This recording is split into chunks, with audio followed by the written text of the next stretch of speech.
His children had not eaten in 2 days. Linus Ward stood at the foot of the narrow beds he had pushed together near the stove, watching the shallow rise and fall of 2 small chests, and he felt something inside him that had no name, not grief exactly, because grief was for things already gone. This was worse. This was watching the going and being unable to stop it. He had boiled water until the pot ran dry.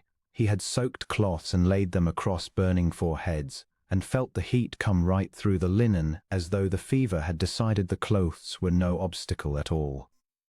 He had whispered their names in the dark the way a man whispers a prayer when he no longer believes prayer is enough. Josie, Emmett, their names felt fragile in his mouth, like something he might break if he said them too loud. His wife had been gone 14 months. He had managed. He had kept the farm, kept the stock fed, learned which end of a needle to thread when a shirt needed mending. He had managed because there was no choice and because the 2 small faces in those beds needed him to. But managing had never asked this of him before.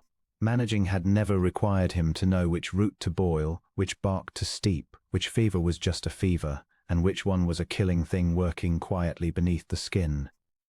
He pressed the back of his hand to Emmett's cheek and felt the heat radiate upward. The boy stirred but did not wake. A pair of small boots stood by the door, muddy from 2 days ago, waiting as if their owner might lace them on at any moment. Linus looked away from them. He had not slept. He had not eaten. He stood in the firelight with his hands hanging useless at his sides, and for the first time since burying his wife he thought, I cannot do this. I do not know enough to do this. The knock at the door was so soft he almost didn't hear it.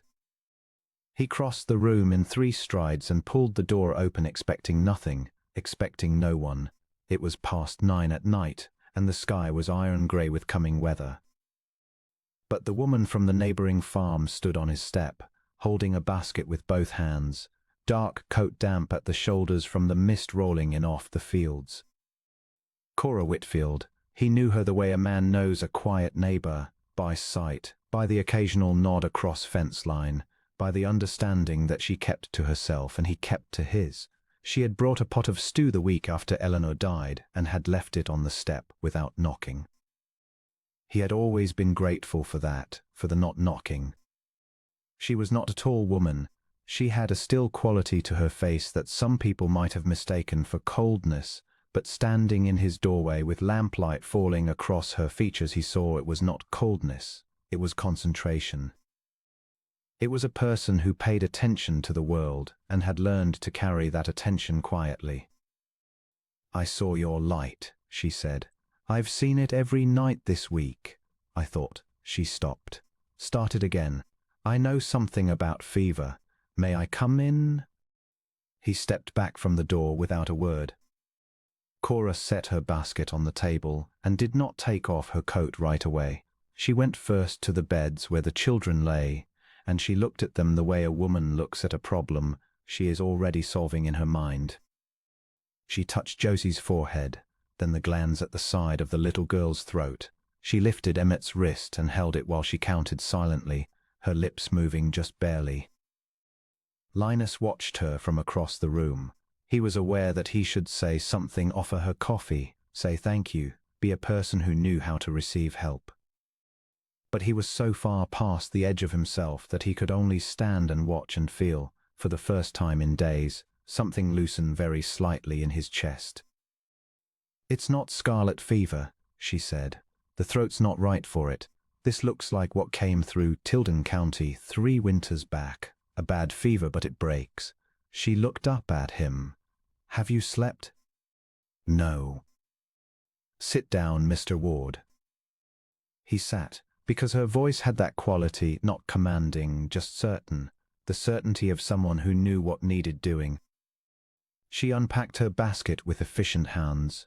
There were small cloth pouches that smelled of things he couldn't name, dried herbs, something faintly bitter, something that reminded him of rain on pine needles. There was a brown balm bottle stoppered with a cork. There was clean linen already cut into strips. She had known what she was bringing. She had packed for this. He realized she had not come on impulse. She had been watching his light in the window and deciding. "My mother was a healer," she said, working as she spoke, not looking at him, not a doctor. But in places where no doctor comes, that's the same thing. "She taught me what she knew. I've used it." She paused over one of the pouches, measuring something into her palm. "I used it on myself when I had no one else." He heard the thing beneath those words without pressing on it. She had been alone too. That was enough to know. She brewed something over the stove in a small tin cup, bark, he thought, and dried leaves, and something from the brown bottle measured by drops. The smell of it filled the room, sharp and clean like the air before a storm breaks. When it had steeped long enough, she cooled it against the outside of the cup, then brought it to Josie first. She did not rush the children. She coaxed. She spoke to them in a low, even voice that seemed to reach past the fever and find them somewhere underneath it.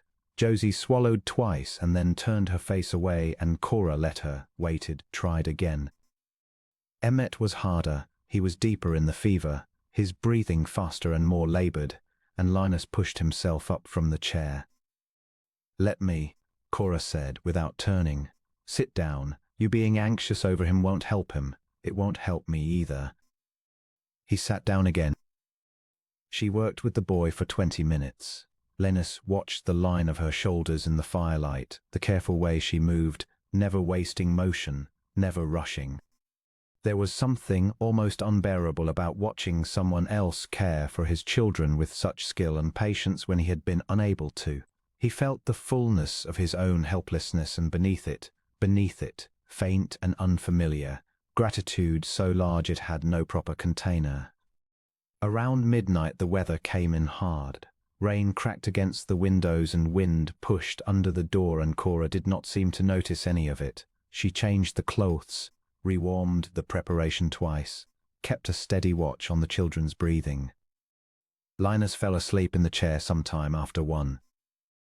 He woke to grey pre-dawn light and the smell of coffee and the sound of dripping from the eaves, steadier, gentler, the storm having worn itself out while he slept. He lifted his head, his neck ached. Cora was seated between the two beds in the wooden chair she had pulled from the table, her hands folded in her lap, her eyes closed. He sat very still and looked at her, at the quiet set of her face, at the small crease at the corner of her mouth that might have been the beginning of a smile once and had stayed there, at the hands that had worked through the night for children she barely knew. One of the children stirred, then the other. He was on his feet before he was fully awake, crossing the room in 2 steps, and then he stopped, because Josie had opened her eyes, and her eyes were clear, not the glassy, unfocused stare of the fever. Clear. "Papa," she said. Her voice was small and rusty with disuse, but it was hers, wholly hers. Cora opened her eyes.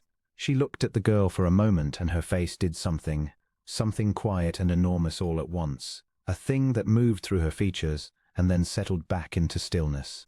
She pressed her hand briefly to Josie's forehead, then to Emmett's. She nodded to herself. "The fever broke," she said. Not to anyone exactly, to the room. Emmett was awake too now, blinking, frowning with the vague indignation of a sick child becoming a well one, confused about what had happened to the last few days. A small coat hung on a peg near the door, and below it the pair of muddy boots, waiting, and the sight of them did not cause Linus the same dread as before. Something had changed in the waiting of them. They would be worn again. He knew that now. He looked at Cora. She was standing now, smoothing her coat, gathering her pouches and her bottle with unhurried hands, as though she intended to simply slip out the way she had slipped in and leave no fuss behind her, as though the night had been a small thing and not the turning of everything. "Miss Whitfield," he said. She turned. He had a great many things he might have said. He was a man who had never been easy with words. Eleanor had always teased him for it, had said he expressed himself better with his hands than his mouth, had meant it kindly. So he looked at Cora Whitfield in the thin grey morning with his children breathing easy behind him, and he said the only words that seemed right and true and big enough to carry what he meant. "You saved them." She looked at him for a long moment. Something moved in her eyes, not shyness exactly, but something like it, the look of a person unused to being seen clearly. "I knew what to do," she said. "You would have found someone who did."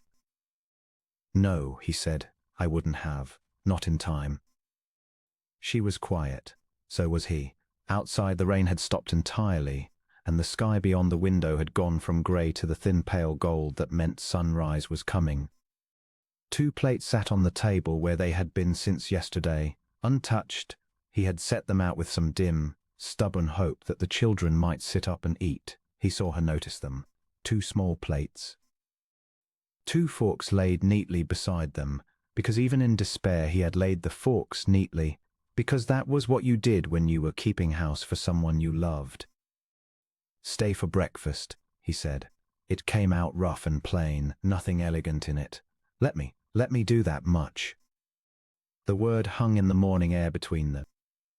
Cora looked at the 2 plates on the table, and then at the man before her, haggard, unshaven, still wearing yesterday's clothes, and the exhaustion of the worst week of his life right there plain on his face. And she saw what she had, perhaps, been catching glimpses of across the fence line for over a year. Not just a farmer, not just a widower, a man who laid forks neatly even when he was breaking, a man who whispered names in the dark and kept going. She set her basket back down on the table. "All right," she said. He built the fire up, and she sat in the chair by the window where the morning light was coming in stronger now, golden and clean after the rain, and he worked at the stove with his back to her, while the children dozed in their warm beds behind them. It was a quiet morning. It was the quietest morning he could remember in a very long time, and the quietness was not empty. It was full of something he did not yet have a word for, something that had been absent from this house for 14 months, and had come back in with the rain and a neighbor's basket and a woman who knew which roots would break a fever. When he set a cup of coffee in front of her, she wrapped both hands around it and looked up at him over the rim. He held her gaze a moment longer than was necessary. The children would sit up by afternoon. They would ask for biscuits, and for the small things children always ask for after an illness, a familiar story, a particular blanket, the presence of someone who loves them. And Linus would provide all of it, but he would not be alone in the providing, because Cora Whitfield did not leave that morning, not truly, not in any way that mattered. She stayed for breakfast, and she came back the next day to check on the children, and the day after that, and eventually the fence line between their 2 farms stopped being a boundary and became simply a path. He never said a great deal about what had happened that night. He was not built for speeches. But in the evenings when the farm was quiet and the children were sleeping and Cora sat across from him in the lamplight with some mending in her hands, he sometimes looked at her for a long moment without speaking, the way a man looks at something he cannot believe he almost lost before he had it, and she would feel his eyes on her and look up, and they would simply look at each other in the golden quiet of a home that had been healed. That was enough. That was more than enough.